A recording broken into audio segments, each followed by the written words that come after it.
اس لیے کہ جو محمد کریم پر ایمان نہیں لایا وہ دوزخی ہے۔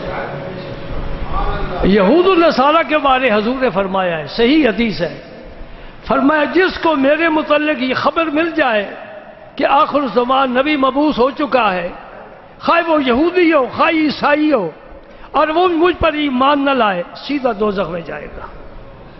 یہ پورا یورپ، انگلینڈ، امریکہ، جاپان، یہ جتنے میرے نبی کے کلمہ پڑھنے سے دور ہیں، ان کے لیے دوزخ کی آگ تیار ہے۔ ہمیں کیا فرمایا؟ فاتقوا النار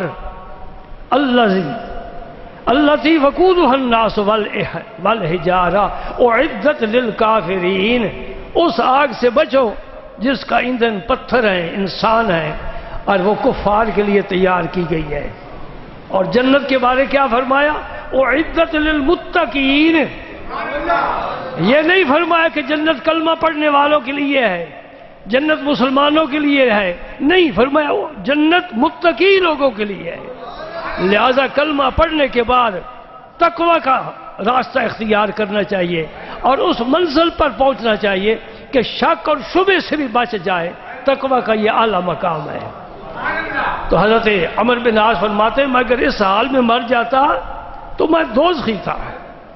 لہذا میں آپ سے گزارش کروں گا جنہیں یورپ میں جانے کا اتفاق ہوتا ہے، یہاں وہاں کچھ رہتے ہیں، وہ بڑی ان کی تعریف کرتے ہیں۔ بے ایمان کی تعریف کرنا اللہ کو پسند نہیں ہے۔